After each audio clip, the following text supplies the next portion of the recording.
amazing, Aldo. Well, hello everyone. Welcome to the show, and I'm here with Aldo, Mr. Aldo Bustos from Taylor Guitars. So, tell me about your background, Oh man, where do I start? like how did you start playing music? Well, I was interested in guitar at a young age, like most guitar players. Yeah. So started at 13. I remember my dad got me my first guitar from a garage sale, Wow. and didn't really know much what to do with it, and didn't have any formal lessons, and didn't do anything for several years until I was 16 and picked it up again, Oh, and okay. was self-taught Sure, by sure. Tab. So Yeah. through tab guitar, I was starting Mhm. to learn on my own, Mhm. and then yeah, kind of just started there, and then had a really big interest in wanting to be in a band. Yeah. I was very influenced by punk rock at the time, Yeah. and then started playing in a band, and just kind of started taking it from there. Sure. And then eventually, I decided to take formal music education in college, and then that's where my playing really went through the roof. You know, after I learned how Right. to read music and understood Sure. music theory. I was also in a very nurturing environment of working in a music store where I had other guitar teachers and Right. music books available to me. I remember you So, telling me that. Yeah. so because of that, I had lots of positive influence from other people and other musicians, and I started to branch out in guitar playing. So I wasn't just playing punk rock and power chords, but I was starting to get involved with classical guitar playing, Right. which is one of my main styles of playing Yeah. that I do. But was Definitely. always still very much involved with rock. And then I got turned on through classical to neoclassical, by guitar players like Yngwie Malmsteen and whatnot, Yeah. Yeah. Jason Becker. So from there, I got really interested in shred. So from shred, that led to metal. From metal to black metal. From black metal to Right. progressive metal. Yeah. And kind of went down the rabbit hole in metal, but was The always harder stuff. yeah, but was always still like involved in different styles. Picked up jazz guitar at some point, so More, basically more challenging. yeah. So whatever was kind of opening up my guitar playing, the better, Mhm. because you would hit a plateau, and what else do I do with the guitar? So I Definitely. think once I branched out to different styles, it kind of helped shape the way I write my own music. Yeah. Yeah. I hear that. To basically Yeah. whatever sounded really cool on guitar. Like my jazz influence started with Django Reinhardt. Mhm. So, Oh yeah. so gypsy jazz, was Great player. very interesting. Yeah, and Yeah. the fact that he had a handicap, when it came to playing, was like, wow, that's impressive. And I got all my digits. I've you seen know. some videos of him. Oh my god. Yeah, so Incredible player. yeah, totally. But yeah, that kind of again, lots of different influences. So I've always wanted to be pretty versatile when it comes to Yeah. guitar playing. Yeah, of course. But so what was your first guitar? My first guitar was the guitar my dad got me at a garage sale, and it was an Ovation acoustic. I don't know if you know about those. Yeah. They had the round back, like round plastic or Yeah. resin back. I have one. Oh, you do? Oh, I that's got one. right. I That's got one. right. You have one. Yeah, yeah.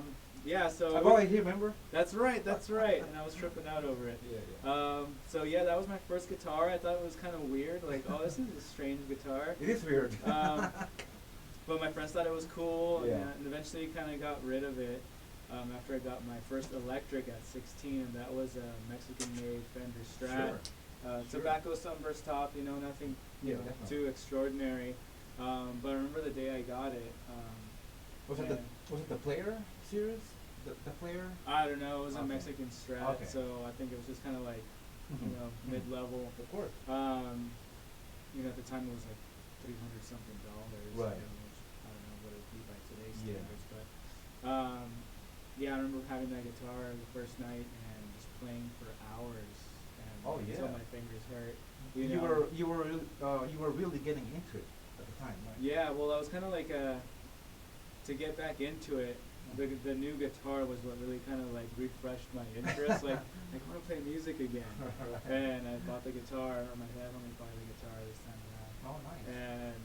And yeah, I got hooked. I was like, cool, I Right. just want to learn. And I was just like learning songs by tab, and just I would hear a song like, oh, I want to learn how to play that, and Right. I'd look up the tabs and play it, and I would learn something new every time from playing a new song. Oh, cool.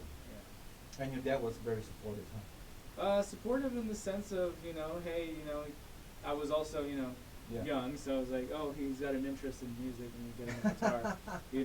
Not so much when I was older and he was, hounding on me to get a professional career, and I was still wanting to stick with music. That's when it was like no longer Oh, okay. as supportive, Right. When did you start getting into rock music? Oh, I think that was the first genre I liked at a young age. The Nirvana era. Yeah, pretty much. The grunge era, right? Yeah, because I met all these, friends. We've been musicians, working together in bands as musicians for many years, actually. Mm-hmm. But we all met at church when we were very young. Right. So I think like at the age of like 9 or something, I met these individuals, Mm-hmm. and they got me into music, and they introduced me to Nirvana Sure. and Green Day and stuff like that, and I was like, oh wow, this is cool. And remember, I would just circulate between those couple records or so, Right. forever until like I could find a new influence, and then What are the Aldo Bustos big records in high school that you listened to? oh man, in high school, Yeah. shoot, Yeah. high school was weird because I was changing styles all the time, because coming out of middle school into high school, nu metal was very Nu metal. popular. So you have your corn. So I was listening to Korn, and look at me now with a 7-string, But yeah, I was listening to bands like Korn and Deftones. And Slipknot, and so I was kind of coming into high school already listening to those bands, and then kind of got into Rage Against the Machine, and then I had a hip hop. I was really into hip hop for a while in high school, until eventually I got introduced to punk rock. Oh, okay. Yeah, so once I got introduced to punk rock, I really found like a genre that really suited me the most. That really actually opened up my my interest into what else a genre can offer you, because there's so many subgenres within a genre. But I think in high school, some of the most influential records was probably, and where I picked up my first guitar hero was Johnny Thunders and the Heartbreakers. Johnny Thunders. And he was in that band, the New York Dolls, right? Yep, New York Dolls, yeah. So, yeah, he was like my first guitar hero, and I was like, oh, wow, it's amazing. So, Johnny Thunders on, the classic punk rock thing. And then I was also a big Rancid fan. Oh, well. nice. Oh. On the God love Rancid. side of yeah. the punk spectrum. But, oh, yeah. But yeah, Rancid was a big influence too. So great band as well. So I was really into like first wave punk rock, but was also into street punk. Right. So a bunch of like big mohawk, spikes on leather jacket kind of music. So yeah, so it's kind of all over the place. I was just listening to as much punk rock as I possibly could. But first wave. Oh, okay. First wave punk. And why the 7 strings, Aldo? At one point in this band, I had.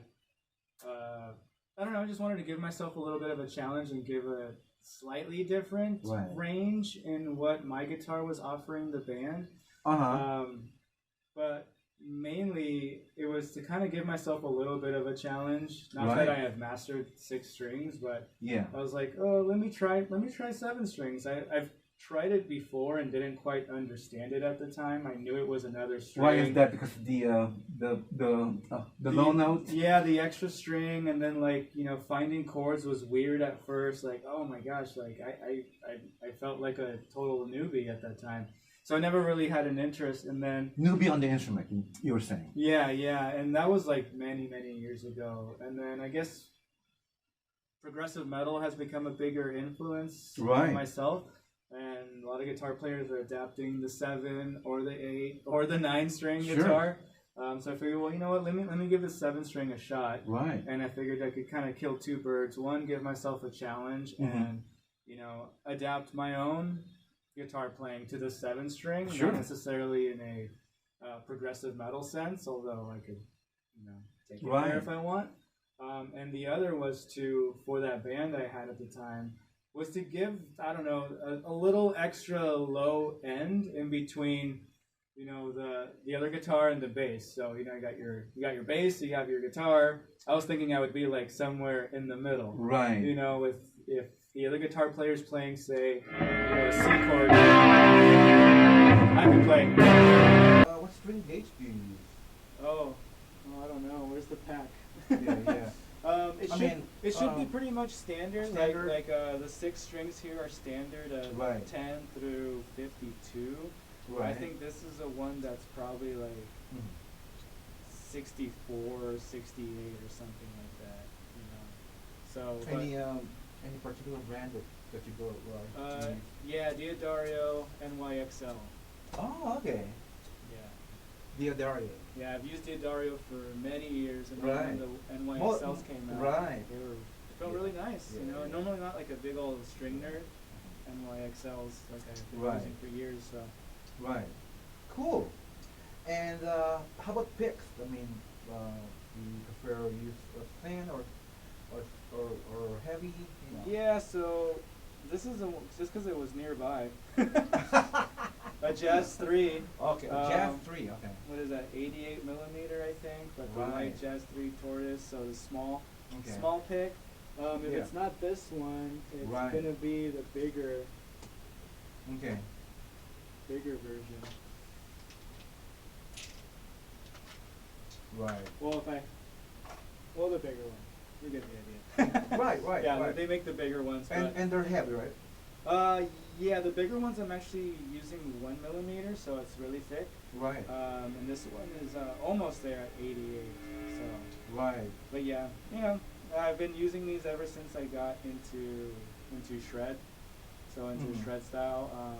Exactly. Yeah. Yeah, just because it reduces the amount of pick you're actually Mhm. holding, and helps with the speed and the pointy tip. Mhm. Some would say it's kind of hard to strum Mhm. with this kind of pick, but you get used to it. Right. You Of course. adapt to your own style. Exactly. Yeah. So this guitar is it's not a bolt-on. I could tell it's a set neck, right? No. Yeah. Yeah, Right? It is a set neck. Wow, look at that, guys. Great guitar. I mean, great company. I think they're located up in what, Escondido. Yep. Yeah. So Kiesel Guitars. Right.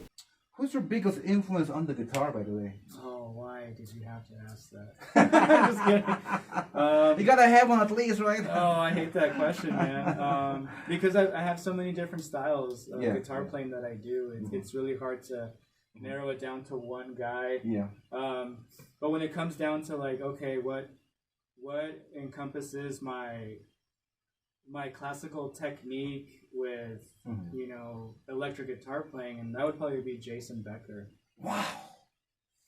From the band called Cacophony, right? Cacophony. Cacophony. Yeah. Did I say it right? I don't know. No, that's right. Okay, cool. Cacophony. Wow. So he's your biggest influence. Yeah, one of my biggest influences. I mean, throughout the years, it's been different people, right? Like Johnny Thunders.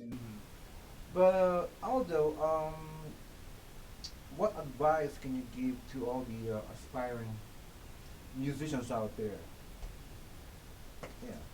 Well, as I would tell most of my students too, if they want to be good at their instrument, practice daily, and Right. At this an hour, right, or two, or I mean whatever they can spare, Yeah. like myself, I do very minimal amount of practice, 15 minutes a day when I'm trying to work on a new piece or something. right. But it's really the daily repetition, and having some sort of instruction is helpful, like whether you're learning out of a book or someone's giving you lessons is helpful. That way you have some guidance on what to do. But I would say practice and be open-minded to different genres and styles, Right.